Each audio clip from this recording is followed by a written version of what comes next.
Well, hello, Geeks Assembled fans and fans of British science fiction. This is our Geeks Assembled podcast, our audio heads. And yes,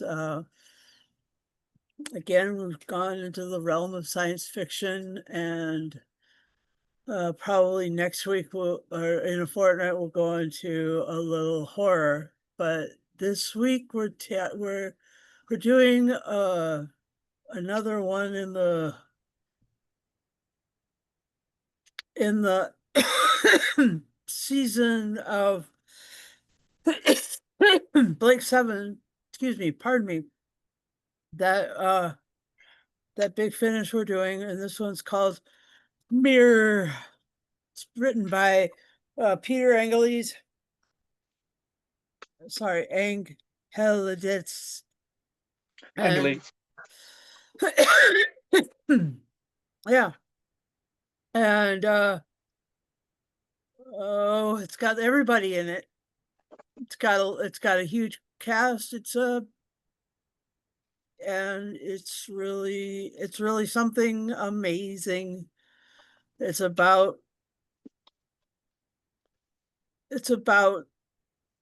being doubled.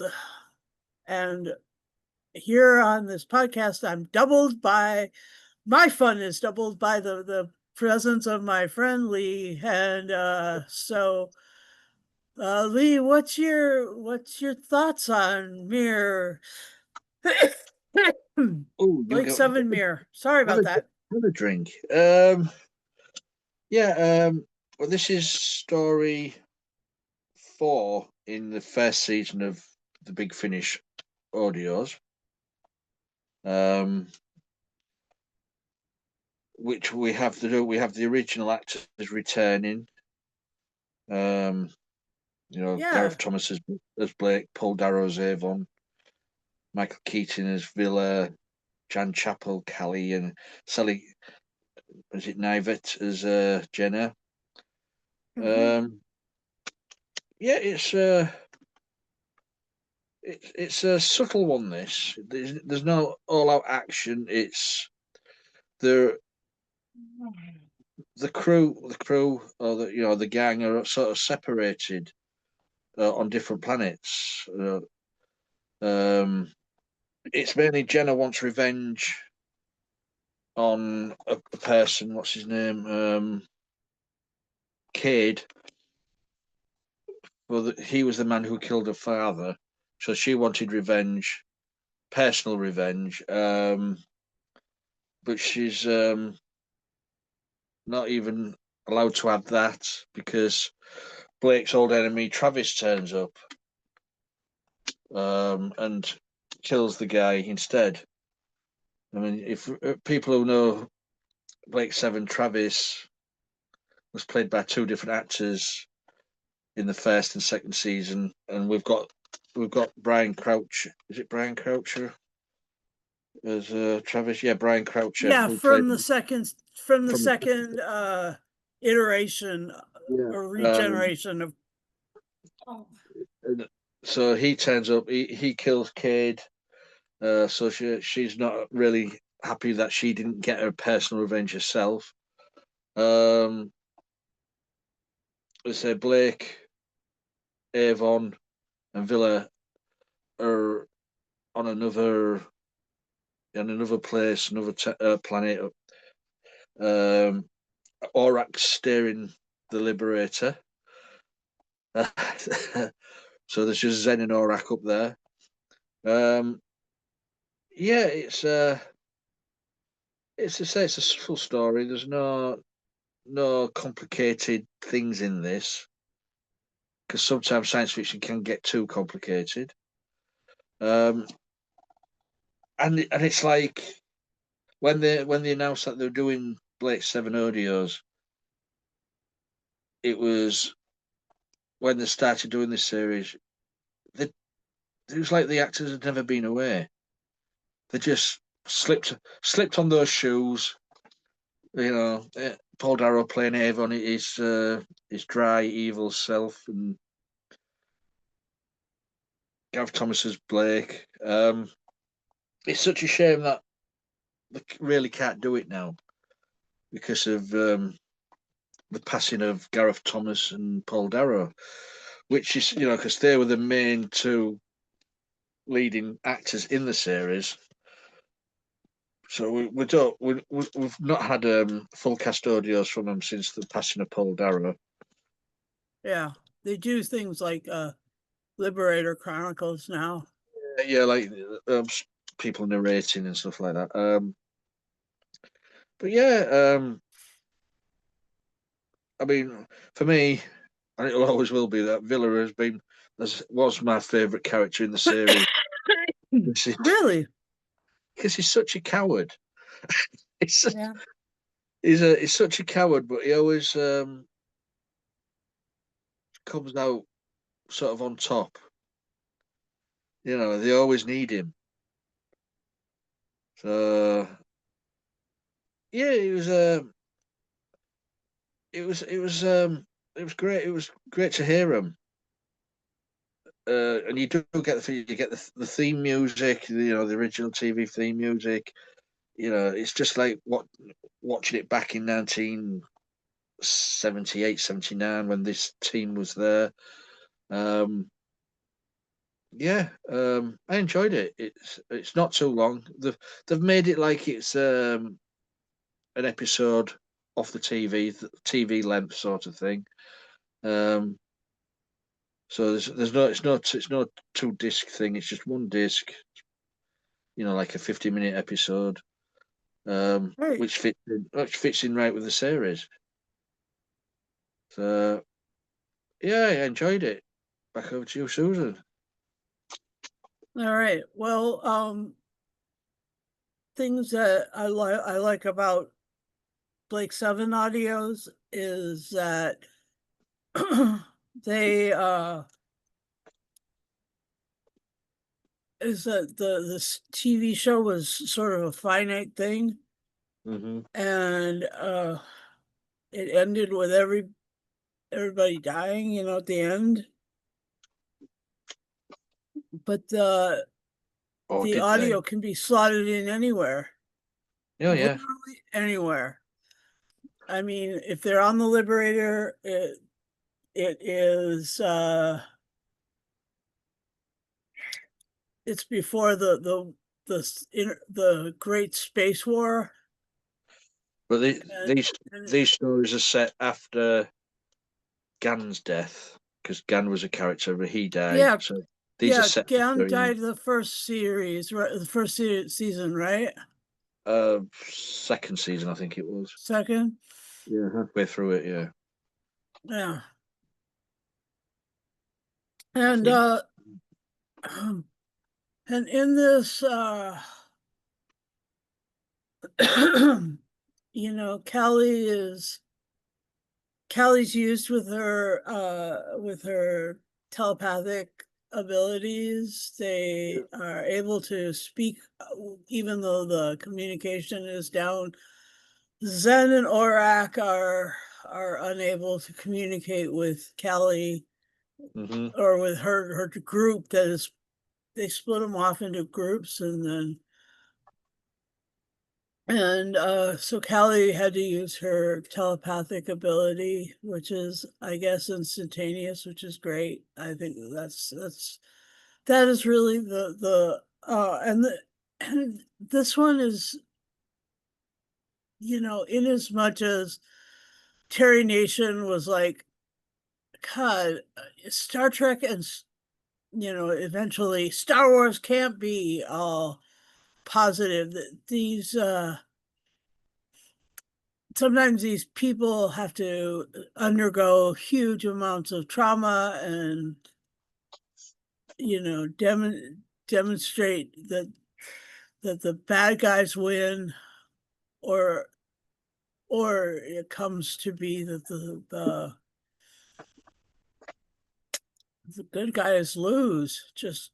They just can't get her done, Hmm. and that's hard. I mean, it's hard for someone who has cut has sort of the reality is that this is not children's science fiction, because you don't get this intellectual discussion. So that lack of success of um Jenna can't win this, which sucks. I mean, it really sucks. It really is hard. It's hard stuff. And it is a response to positive outcome, wish fulfillment. Blake Seven is not that. It's never that. There's never a geez, let's just let the good guys win all the time. Always the good guys have to, you know, fight and maybe lose. And in this case, but they do take another trope from Star Trek and kind of expand it in this story. Here, Angeles does it, and I think it's that there's a mirror universe kind of thing happening here. There's a multiverse happening. Is there? And that's to do with the device. Mm. And the Federation wants it. And there's some other folks that want it. This other group. Cade wants it.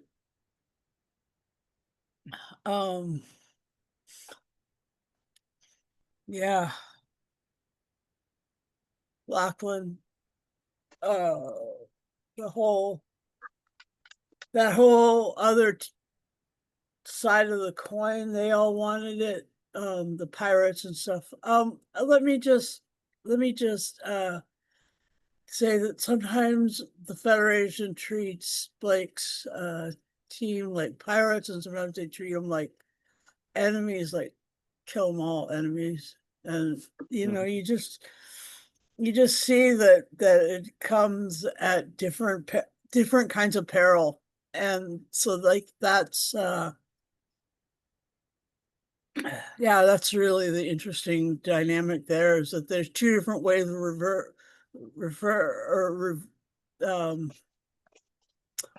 relating to two different ways that the evil empire, the evil Federation, and we all kind of agree that they were evil, even Jacqueline Pierce's Cervalon character, right? Mm-hmm. Right? Am I right? Yeah. They are kind of evil. They are kind of. Travis is kind of evil, right? Okay. Anyway, but the way they relate to Blake's team is, and the ship that they want, the ship that Cervalon wanted, and the kind of energy that they're gonna put towards getting these devices of abilities. Yeah. Anyway, what's your favorite parts, and what kind of story beats you want to talk about, and what kind of energy did you think that this one had, Well, and where do you feel it's go ahead. The what you've got to remember about Blake Seven is it was a science fiction program, but it wasn't really made for children. This was Terry Nation's attempt for adult sci-fi. And it went out. It was broadcast at I don't know. I think it was maybe 7:30 at night. And there was some themes in it where it was adult orientated. I mean, the way they in the TV series they framed Blake up with child molestation charges and all like that. Yeah. That's not what you get in kids sci-fi. So yeah, I know as the series went along, it did sort of dip down into children's sci-fi, but it became a bit more camp in the last season. But just because the robot was a slave and nobody else was necessarily still on the escape plan, right? yeah, well, yeah, it's as I say, it's Terry Nation's way of doing like the magnificent. I think we've said it before. The Magnificent Seven in space. Yeah. These are freedom fighters. Well, they're not for hire because they don't get paid. They just go there, help out, fight the Federation because the Federation needs to be fought. Because they're evil. Yeah. Yeah. So you sometimes wondering about Avon. The way he's so serious and devious, Mhm. but he's always on. He's always on with the good guys, which is a great characterization what Paul Darrow created. Yeah. So much so that when Gareth Thomas left the series after the first season, second season, um, Paul Darrow became the leading man. You Yep. know, but So you to can have see where everything that doesn't have Gan in it and does have Blake, have Garrett Blake in it, you know, yeah, that's slotted in that pretty narrow yeah, frame yeah, of reference, but that's when the cast was yeah. pretty sparkly.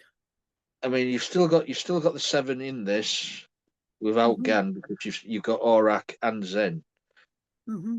So that's the seven. You've got these five humans and the two computers, which is seven. They've Yeah. always had seven. Hmm. Um, even in the third and fourth season when Blake wasn't there, it was still called Blake Seven. You'd have thought, oh, shall we change it to Avon Seven? But yeah, as you say, this one, it's just, as I said, it's more of a subtle. There's no out and about big action thing. It's all uh, Travis wanting to get Blake, them wanting the device, and them forgetting Villa at the end. Yeah, Yeah. I mean, what? You didn't. You, He was with he was with those guys, but no, he wasn't with anybody. He was waiting, you were still waiting on to the be. He said he was having trouble with his his wrist. wrist. Yeah, I'm thinking, well, just shows Dog you him? how Really? close these people are. Where is he? Oh, Well, that's it because I found that quite comedic. I mean, Villa is in the series is the comic relief, and he always does come up with some great, like they do give Villa some good funny lines, um, and it doesn't stop on the writers of the audios know the characters so well. mhm. Like it's just like a TV episode, and Yeah, all of the Blake Seven audios just feel that way. yeah. And So, the yeah, the fact that they were, you know, sort of the device was able to bring other universes into contact with this one. mhm, Um, I mean, you were gonna lose track of people. yeah. I mean, that's the big joke, right? Is that and that's why that part was funny because otherwise it wasn't funny. I mean, it was pretty scary. And also as well the use of the is it the hallucinogenic um fumes when they entered that place and they Oh my started gosh. imagining this and imagining that. Yeah, drugs. Yeah. So, oh yeah, I enjoyed it. It fits right in with the series. It's got the feel of it. Um, I say they couldn't have really done it without the actors in this. I know Big Finish do recast after a while, but I can't see them recasting. I mean, who on earth would step in the shoes of Paul Darrow? You know what I Oh, or mean? Garrett Thomas. Yeah, right. I know. Yeah, But Paul Darrow is, you know, he was a one off. he was. I think it was in so he was so easy to like just because of his looks that you're able to kind of skip over the rigid you know frustratingly cruel part of his personality and Yeah, it's I mean you'd have to be gorgeous to pull that off. And I like the interaction between Orak and Zen all the time. I think that I love it. You know, Orak is very much like if ChatGPT was sassy. Yeah. and And I really go ahead. I say you gotta give a big thumbs up to Alistair Locke, who does the voices of Zen and Aurak, Uh-huh. That's because right. the original voice actor for the TV series, Peter Tuddenham, Tooting is no longer with us. Like so, and Alistair Locke as you know, you think, wow, pretty it much nailed it. nailed it, yeah, Pretty much. information, Yeah. yeah. It's just like it's just like you are listening to an episode of a 1979 Blake Seven. Yep. So Agreed. to me, it's done the trick. Okay, so you got anything left to add?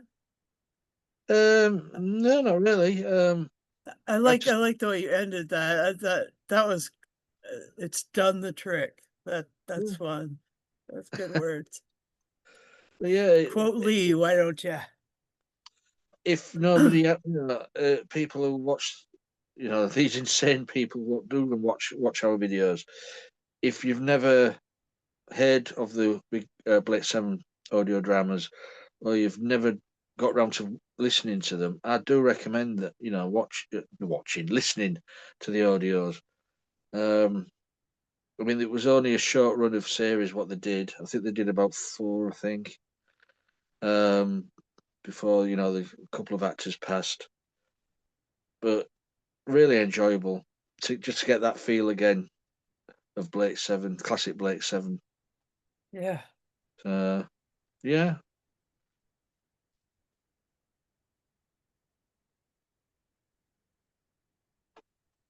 Then it was directed by Ken Bentley. yep. Ken Bentley directed it. So this came out in 2014, I think it was. And they keep reusing the Dudley Simpson music even Yeah, on the inside in the middle of the production they use Simpsons music, so that's good. yeah. And then they use those cool radiophonic workshop sound effects that were generated. So I mean you don't no time has passed. Honestly, what Lee says is true. It Mhm. just is just so right there. Okay, boss, what's your final say and score?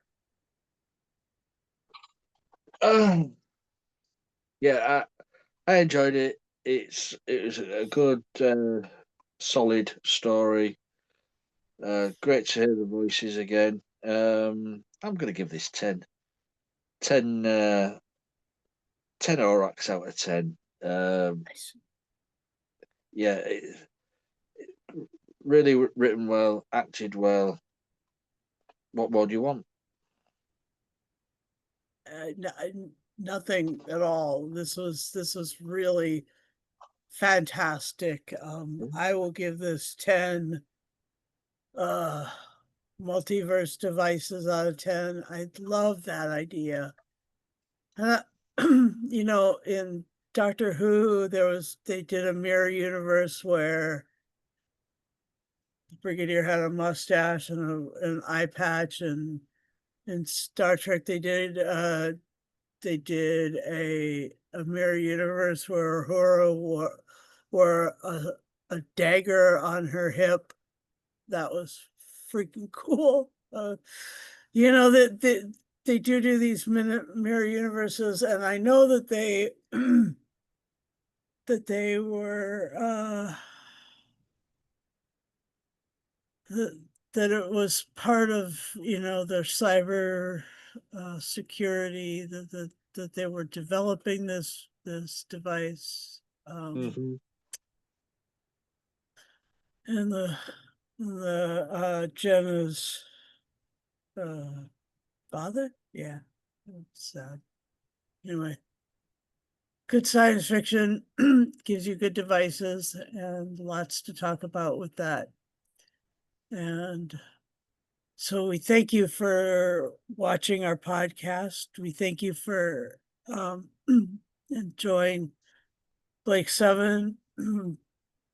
It is a great television show. It is a great audio. These are great audio adventures. And it's a deep-seated reality that not all things are unicorns, and or the good guys don't always win. That's It's true. hard. There's some hard stuff. And so with all of that, like and subscribe to our channel, hit the bell notification.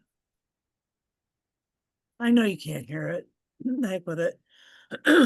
And do join the social media on X. You're on YouTube, but you can go to X. You can find Geeks Assembled on X. You can also find Geeks Assembled Facebook group. And if you want to join us on that Facebook group, go ahead and hit the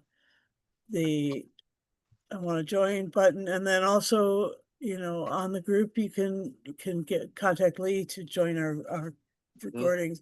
We record every week on Sunday at 9 p.m. UK time, which is 4 p.m. Eastern time. And we also have an age limit of 18, please, because adult content a lot of the time. And also be aware that this is that if you join us, that we need a camera, microphone, and a device, and Zoom, and that's it. And enjoy watching along with us and listening along with us. And just like to thank the Big Finish panel at Long Island Who for my copy of Mirror. Thank you. That was great fun to be part of that blowout panel at a Doctor Who convention. And I know that there just aren't very many discussions at other science fiction conventions about Blake Seven, but at almost every single one of these here Doctor Who conventions, there's got to be one. And thanks for yeah. Thanks for being gorgeous, Paul Darrow. All right. Sorry. R.I.P. Anyway. Yeah, that's everything. Okay. Oh.